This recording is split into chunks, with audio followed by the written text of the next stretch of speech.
सेना में गया था। मेरे घर में किसी की कमी नहीं थी, अच्छे परिवार से, लेकिन मेरी शौक थी मैं सेना में गया। मैं ये फाइनल था, मैं चुपचाप धीरे से आजमगढ़ में भर्ती हुआ चला गया नासिक। और जब वहाँ जाने उस समय मेरा हाथी घोड़ा 10-15 आदमी काम थे, मेरे पिताजी सर्विस में थे बंदी में। बाद में जब ये दिन जाने लगा मुझे पता चला कि ये तो भर्ती हो गया। उन्होंने बहुत रोका, लेकिन मैं पूरी लाइन से फिर मुड़ा नहीं, मुझसे मिला भी नहीं। मैं सीधे यहाँ मुड़ा आजमगढ़ सीधे से मैं गोरखगढ़ गाँव में महेंद्र सिंह गाजीपुर से खड़िया गांव का एक नंदलाल यादव, 3 हम लोग थे। नासिक गए, ट्रेनिंग की 2 साल की। उसके बाद मेरी फर्स्ट पोस्टिंग चीन और पाकिस्तान बाड़ी एक तंगधार है, नाम सुने होंगे, और वहाँ पे कीथवाल बॉर्डर है चीन है, वहाँ मेरी फर्स्ट पोस्टिंग हुई थी।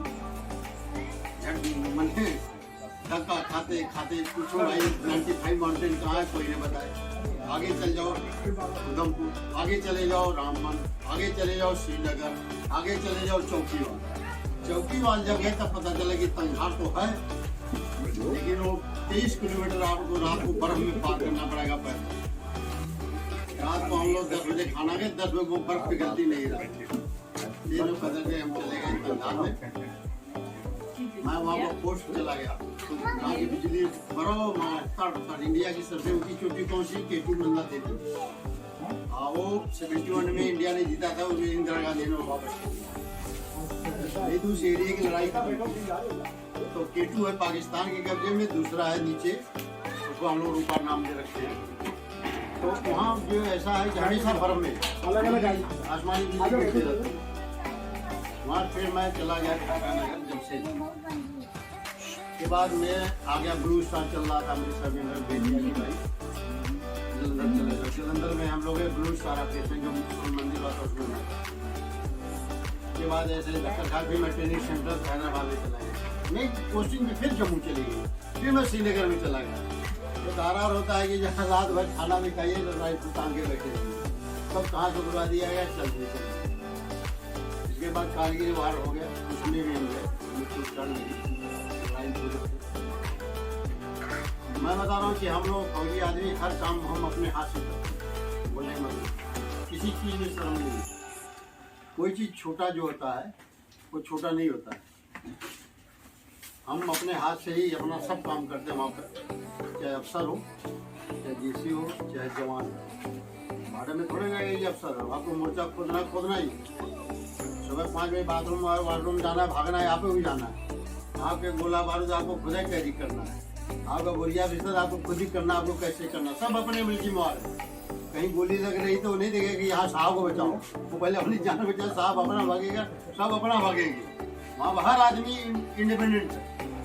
अगर जब हम लोग नॉर्मल बैरक में तो बहुत कम ही रहते हैं, बॉर्डर में ज़्यादा डिप्लाई रहते हैं। मैं 44 से था, वहाँ पर सबका ये काम है। गोबर वोबर आप लोग जानते हैं, जो मम्स पता है ना, गला खुल जाए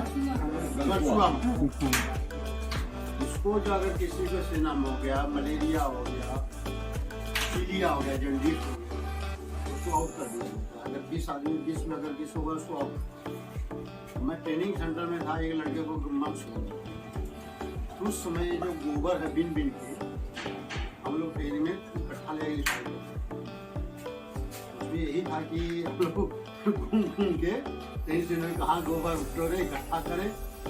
मैं तो कभी गोबर उधर लिपाई क्या नहीं था, लेकिन सारे मिल के सुबह शाम लिपाई करो। शीत के अंदर इतनी ऊँची दीवार जैसे 4 लगी शाम में, तब मैं बोलता हूँ गोबर की वैल्यू कितनी। उसी गोबर से वो लड़के को जो हुआ था, तो डॉक्टर साहब वो हॉस्पिटल में उसको हॉस्पिटल ये अलग कर रखा। एक गोबरा गर्म करते थे तो उसको सीखते थे। हाँ, वो जो गाय का गोबर था उसी से वो सिंचाई करती थी। हाँ, अपने बनाई वो ठीक हो गया। मैं तब मैं देखा कि हमारे सेना में भी गाय डेयरी फार्म है, सब कुछ, घोड़े भी है, सब कुछ। तो इस काम को हमारे घर में भी गाय है। मैं तो शौकीन था गाय भैंस। मेरे घर में जब मैं फौज में गया, हाथी घोड़ा लगा 15-16 मेरे पास गाय भैंस मिला के 10 तो मेरे पास बैली। हाँ, इसलिए मेरे को हिचक नहीं है, अभी भी हाथ लगाने मेरे को हिचक नहीं है। लेकिन थोड़ा सा ये हम गए, थोड़ा सा हम लोग उस जब जैसे रंग बढ़ता गया उससे हम लोग थोड़ा सा अलग करता गया, अलग करता है कि करते हम थोड़ा सा भी कमजोर हैं। फिर भी मैं सुबह 4 बजे उठ जाता हूँ, निकल जाता हूँ, टहल के योगा व्यायाम करके खेती बाड़ी भी कराता हूँ। आपको मैं खेती और लोग बोले करा के मैं शौक से खेती अपने घर में कराता हूँ हर चीज़। ये जो आपको नल लौकी होती मैं बाहर से मैं थोड़ा ट्यूबवेल था, मैं के बाद बढ़ावा किया उसमें लौकी और पपीता, अभी पपीता मेरा मैं 10 महीने से अपने घर में बचता, कोई उसमें केमिकल नहीं, खाली उसको पानी दे देता हूँ। लौकी भी है, कद्दू का लौकी लगाया था मैं सर्दी से पहले, अब पूरा खिला रही है। उसमें गोबर का खाद भी नहीं दिया, कुदरती वो मिट्टी में ही पूरा आप जो दिए थे लौकी उसमें भी थोड़ी हरी निकली, पूरा फैली जमीन पर। तो इसमें बहुत फायदे हैं गाय से। अभी मैं क्या कर रहा था कई जगह गाय के गोबर से जो ईंटें बने, मकान बने, मजबूत मकान बने, कई जगह देश में इसको अपना रहे हैं। तो मेरा यही अनुभव था। मैं बताऊँ आप निदान जुड़िए, ये भी हैं, ये जो लड़के हैं जो 60 साल सर्विस करते हैं लोग, बहुत संघर्ष किए। जब ये इंडियन आर्मी में अफसर के जो ट्रेन हुए थे, जब भोपाल गए उसे आगे तूफान सा बाहर चला गया। भोपाल में एक दिन पहले इसका इंटरव्यू था, दो एक दिन पहले एरोनॉटिकल का था, दूसरे दिन इसका एरोनॉटिकल गए, वहाँ से फिर इन्होंने गेट में थे, गेट से फिर वही में होगा चले गए। एक तरह से इतने संतुष्ट थे बस उसी पैसे के लिए, उनके पास सब कुछ। जो 60 साल सर्विस कर लेता है, ये अपने हम लोग पास जमीन है लेकिन उनके पास अपना खुद का खेत है, उनका दुबई में लोग काम, इलाहाबाद में इधर, लेकिन इसका दिमाग अभी भी इनका बुलावा आता है कई जगह यहाँ ज्वाइन के, लेकिन ये इनका सोशल वर्क ऐसे दुबई से आया करोड़ों में, मैं देख रहा हूँ कि कभी उठे नहीं दिल्ली भर में या कहीं भी एक कर दिया, हैदराबाद से लेके यहाँ तक। तो इनकी भी हिम्मत है, बढ़िया है, ईमानदारी से काम करें, जो चीज़ क्षेत्र में करें। मैं बोलता हूँ गौ सेवा सबसे बढ़िया, मुझे खुद ही आनंद मिलता है कि पशु की सेवा करें। मैं कई बार सोचा कि गाय रखो इधर ही अपने बगल में, लेकिन वो थोड़ा सा फ्री टाइप भी आदमी रहना चाहिए, गाँव भी देखना है। मेरा भी एक संगठन चलता है पूरे दिल्ली में, हिमाचल प्रदेश सैनिक कल्याण समिति के साथ, और 3-4 हज़ार सेना के आदमी मेरा रजिस्टर्ड में हर सप्ताह मीटिंग होती है। ऐसे ही उसमें भी हम लोग सोशली सेना के बारे में सिविलियन बाबू को मालूम है, लेकिन बहुत लोग आदमी मर गया,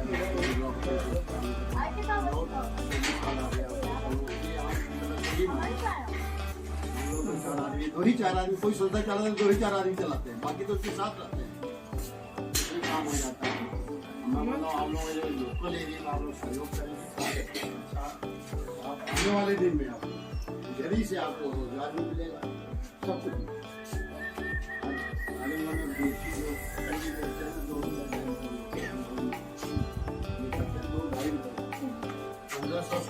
खाली गोबर की खाद लेके जाते हैं लोग, कई बार कोशिश मैं ले जाऊँ, लेकिन हमारे पास पशु थोड़ा इधर है। ये इतना मुश्किल वाला काम कर रहे हैं, मुश्किल वाला इसलिए है कि गाय अपने आप में जानते हैं कि भारतीय संस्कृति के अनुसार गाय से बेहतर कुछ भी नहीं। गाय का गोबर हो, गाय की उपस्थिति अपने आप में पर्याप्त है, क्योंकि सनातन धर्म के पुराणों की बात करें तो कहा गया है कि 33 कोटि देवी देवताओं का वास उसमें है। तो गाय पालना मतलब सारे देवी देवताओं को अपने साथ रखना, सारे देवी देवताओं जब आपके साथ रहेंगे तो निश्चित रूप से आपके कष्टों का निवारण अपने आप हो जाएगा। कष्ट आएंगे नहीं, और आएंगे तो उनका बहुत लंबे समय तक वो कष्ट आपके ऊपर नहीं रह पाएंगे। तो ऐसा अद्भुत प्रयास है भाई राकेश जी का। जैसे राकेश जी के पिताजी बता रहे थे कि राकेश किसी फायदे के लिए ये काम नहीं कर रहे, ये जनसेवा के लिए कर रहे हैं, और इसमें जन सहयोग जरूरी है। यदि सब लोग नहीं जुड़ेंगे तो अकेले इनके लिए काम करना मुश्किल है। मेरा सभी लोगों से यही निवेदन है, गाँव वालों से भी जिनसे मेरी बात होती सबसे मैं कहता ही सम्मिलित प्रयास होना चाहिए, क्योंकि गाय को हम जब माता कहते हैं तो ये हमारी अपनी माँ के समान है, और गाय की देखभाल करने का मतलब है अपनी माँ की देखभाल करना। और ये तो इसके पास जो है अखंड संपत्ति है। गाय, यदि आप गाय की सेवा कर लेते हैं तो गाय की हर चीज़ उपयोगी है। तो राकेश भाई को एक बार ये बताइए, और इनके साथ जितने भी लोग जुड़े हुए हैं हम लोग का भी अपना जो सहयोग है जो हमेशा करते हैं, मार्गदर्शन करते हैं। बस यही मेरी शुभकामनाएं है राकेश जी, बहुत बहुत धन्यवाद। और राम राम सबको धन्यवाद देते हुए मैं अपनी विषय वस्तु पर दोस्तों, एक समय था कि हमारी शिक्षा व्यवस्था गुरुकुल नीति में, तब हमको अपने देश का जो है शिक्षा में पैसा खर्च करने की आवश्यकता नहीं। अध्यापक सामाजिक व्यवस्था से पैदा होता है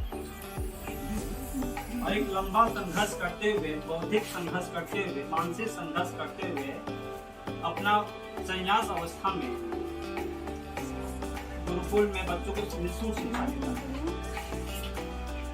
लेकिन आधुनिक काल में हमको कहीं ना कहीं से लगा वो शिक्षा व्यवस्था हमारे लिए ठीक है, और इसके पीछे हमारी ही जैसे लोगों की गलती रही। हमको लगा है कि अंग्रेजी शिक्षा, और जो हम अंग्रेजी शिक्षा बोलते हैं उसमें संस्कृति की तो कहीं ना कहीं से हमारे देश की संस्कृति से अच्छी है, और वहीं से हमारा जो है पतन।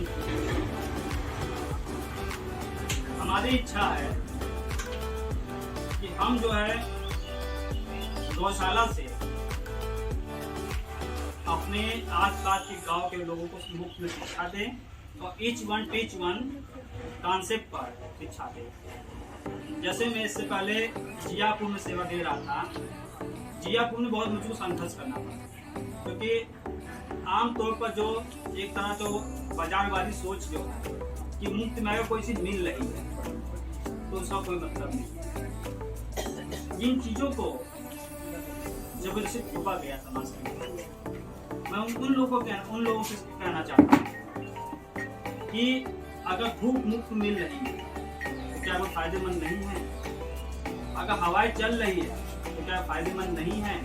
अगर धूप हवा फायदेमंद है तो मुफ्त में शिक्षा भी जो है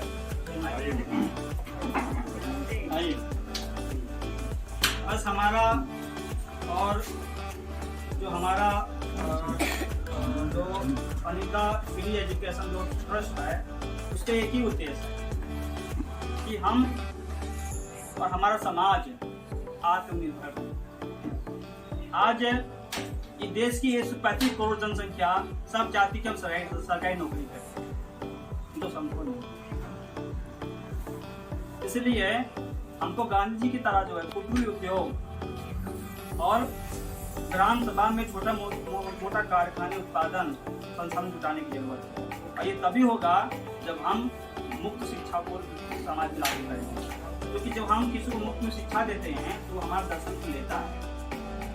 आज अब स्कूल जाइए पढ़ने के लिए, मुफ्त शिक्षा जब शिक्षा का जो है बाजारीकरण हो गया, इससे एक नुकसान हुआ कि गुरु शिष्य का जो संबंध खराब हो गया। आज अध्यापक को सम्मान नहीं मिल रहा है और डॉक्टरों को भी सम्मान नहीं मिल रहा है। समाज में जितने भी वरिष्ठ लोग थे उनका सम्मान खत्म हो रहा है। ये बाजारवादी सोच नहीं। तो इसे जो है हम इस गौशाला के माध्यम से अपनी पुरानी सनातन धर्म को लागू करना चाहते हैं और लोगों को बताना चाहते हैं, लागू नहीं, लोगों को ये अंतर्दर्शन कराना चाहते हैं कि वो चीज़ को समझे। और क्योंकि गाय है, हर दुनिया के हर देश का अपना एक आइकॉन है, तो हमारे देश का आइकॉन है, इसकी रक्षा करना हमारा और आपका जो कर्तव्य है। इन्हीं शब्दों के साथ मैं अपनी बात को विराम देता हूँ।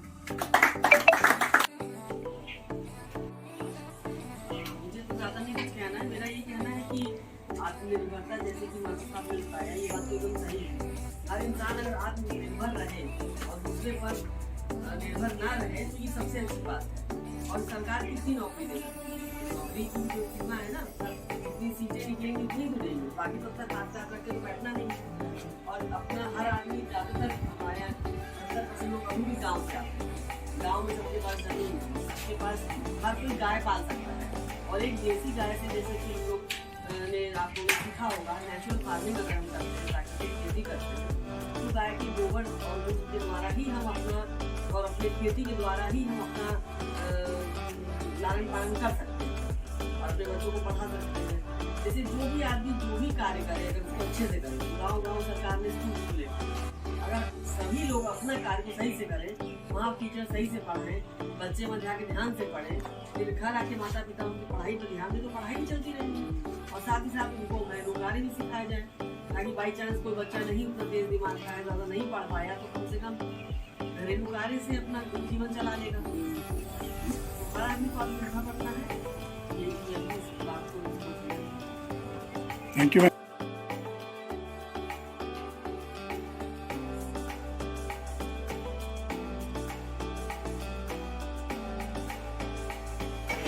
खिलाओ, जाओ खिलाओ, जिसको मन करे उसको खिलाओ, जाओ।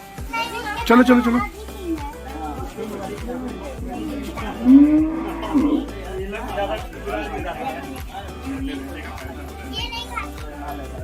ये पहले वाला बहुत खाती है,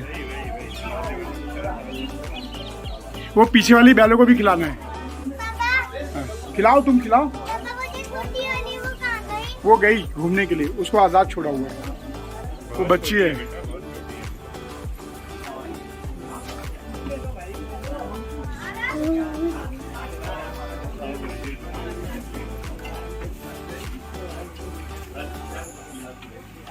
ये ब्लैक वाली बहुत सुंदर है, ये वाली बहुत हेल्दी है। हाँ,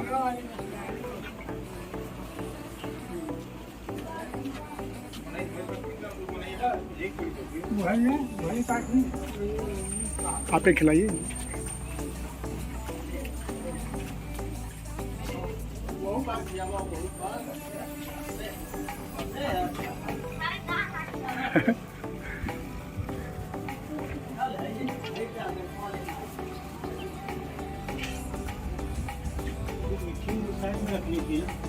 करते हैं, खिला लेते हैं, करते हैं।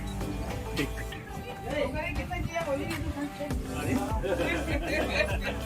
आपका कहाँ गया? खिलाओ खिलाओ खिलाओ, एक एक पकड़ के खिलाओ, फोटो ले लो। मैं मिस कर गया, इधर जाओ, इधर देखिए, मेरी ओर देखिए। Very good.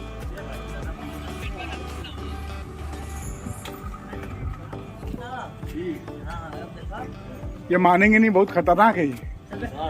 हाँ, लेकिन बहुत ये डर रहा है, मारेगा नहीं वो।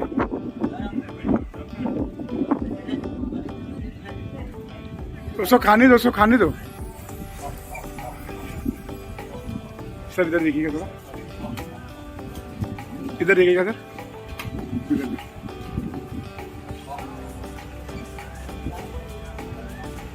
बहुत बढ़िया सर, आप भी।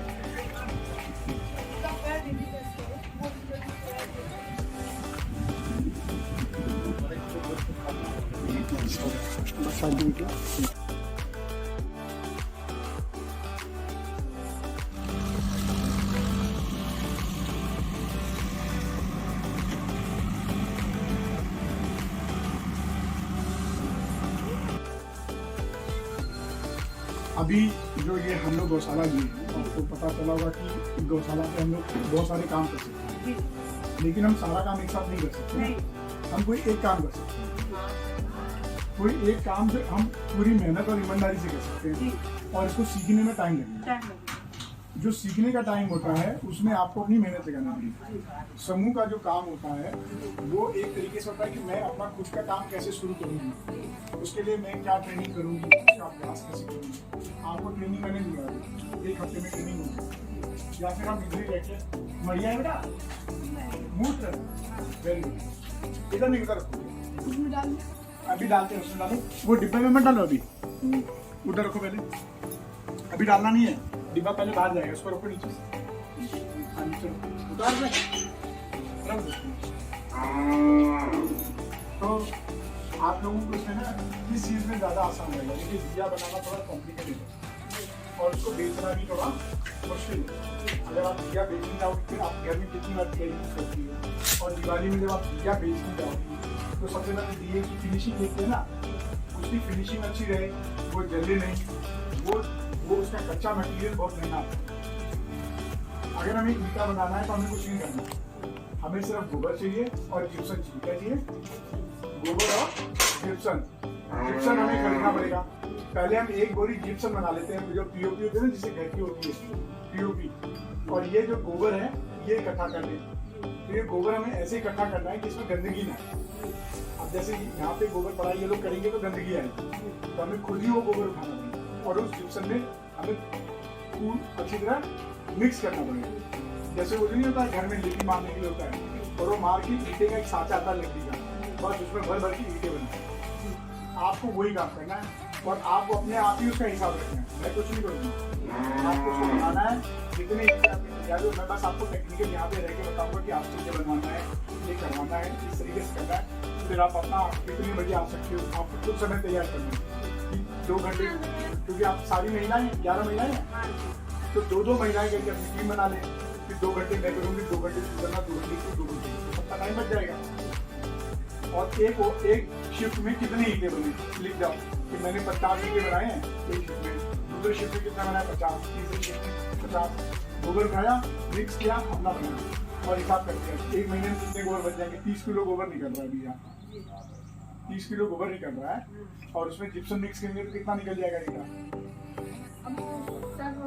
जब एक दिन उसको आजमा लेंगे, एक दिन मतलब आप समझ गए ना।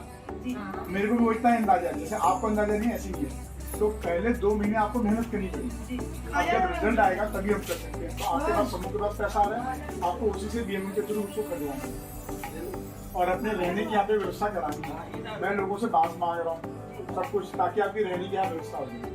मैंने आपके अधिकारी जो मुझे उनसे बोला क्या आपको यहाँ पे छत वत दे सकते हैं कुछ अपने दिमाग पे, उनके पास योजना है, लेकिन उनके पास में अभी आइडिया नहीं है, कोटेशन नहीं दे पा रहे हो। तो आप लोगों को अपने अधिकारी से स्वयं का ही बात करना पड़ेगा, क्योंकि अभी मेरे को हैंड ओवर हुआ है, मेरे से जो चाहिए जो टेक्निकल सपोर्ट चाहिए वो सब करने के लिए। लेकिन पहले आपको आके अपना हाथ साफ करना पड़ेगा, जैसे रोटी बनाने का अभ्यास करना होता है ना। भाई जब बच्चा तैयार हो जाता है, जब किचन का काम सीखेगा जब तो उसको आगे गड्ढे में यूज है। अच्छा, जब भी ना आगे बढ़ेगा, तो हम लोग भी जब सीख लेंगे तो हाथ साफ हो जाएगा, तो तभी आगे कोई चीज उससे ज्यादा हो सकती है। और जब तक हाथ साफ नहीं होगा तो तब कोई काम नहीं होगा। तो नॉलेज उसको रखना है। हाँ, हो सकता है कि पहले दिन आपसे 10 ईंट बने, दूसरे दिन भी 10 बने, चौथे दिन हो सकता है कि आपके 6 ही बने, लेकिन महीने बाद आप एक्सपर्ट हो जाएंगे। जैसे रोटी खड़खड़ मारते हैं ना, बस उसके खटखट ईंट बनने लगेगी। और ये ईंट बनाने में ना तो आपको आग लगानी है, ना ही इसमें पानी मिलाना है, ये गौमूत्र इकट्ठा करना, वही मिक्स करना। हाँ, और आपका ईजी हो जाएगा, बहुत ईजी है। अच्छा सर, ये बताइए जो पैसा हम लोग को समूह में आएगा, उस पैसा को अगर हम इस्तेमाल करेंगे तो फिर उसको भरेंगे तो इसको बेचिए, देश उसको भरना। ये पैसा आप ही के पास जाएगा, जिसमें 50% भी होगा। जैसे मान लीजिए ईटा है, अब ये ईटा आपका तैयार हुआ, कितना रुपये टाली चल रहा है ईटा का? 15,000 16,000। एक टाली में कितनी ईटे आती है? 2,000। 2,000। तो आपको लगता है कि 2,000 ईटे कितने दिन में बन जाएंगे? एक दिन में कितने ईटे बन जाते हैं आप देखते हैं। तो अगर एक टाली ईटा हो गया तो आपका 15,000 आ गया, उसमें लागत क्या लगी आपकी? आप जांगर कितना लगा? गोबर आपको मिल गया, गौमूत्र मिल गया, सिर्फ आपका खर्चा एक टाइम का है, वो है उसका क्या कहते हैं सांचे का। तो सांचा तो आप किसी भी दुकान से बनवा लेंगे, चाहे तो अपने समूह का नाम भी उस पर लिखवा दें। तो बोलेंगे ना किसी को कि ईटा बनाने वाला सांचा चाहिए, तो 11 सांचे का कितना आएगा? 300-400 रुपये का एक सांचा बनता है। तो एक महीने के बाद 11 सांचे हो गया अपना सांचा, ठीक है। और जो जिप्सम खरीदेंगे वो खर्चा, तो पहला हम तो एक ही बोरी का जिप्सम लेंगे, पहले देखेंगे कितना बन रहा है ना, क्योंकि 3:1 का लगता है। मतलब 3 कढ़ाई गोबर रहेगा तो 1 कढ़ाई आपका क्या रहेगा? जिप्सम। अब इतना ही खर्चा है। और आपका जांगर में भी आप लोग अपना जांगर बांटते हैं, 2-2 महिलाएं करते हैं, एक साथ मत। मतलब पहले तो सब कुछ बना करके हमको बताना पड़ेगा। बताइए। आइए, आप लोग आइए, इसलिए कि तो भाई आप लोग अपना जिप्सम खुद खरीदेंगे। साफ साफ लिखेगा। वो बतिया ना है, बतिया ये है कि हम लोग से ज्यादा वो लोग नहीं है, वो लोग को हमको बताना पड़ेगा जब वो लोग कर पाएंगे। अब एक दिन 2 दिन 3 दिन उन लोग को हम लोग बस इसको बंद कर हाँ, ये सुनिए बात मेरी है। मैं बाबूराम चौहान, भाजपा का मंडल अध्यक्ष, मेरा घर अलवाटी है।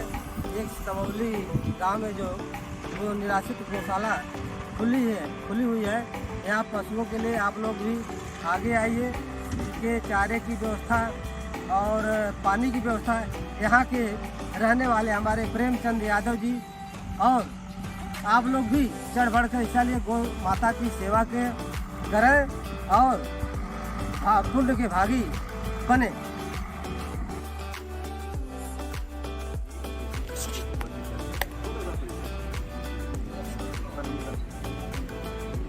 वो अभियान भी चला रहे हैं। काफी प्रयास सुबह 4 बजे से चलने लगते हैं और रात में 10 बजे 11 बजे 12 बजे इस अभियान में हम लोग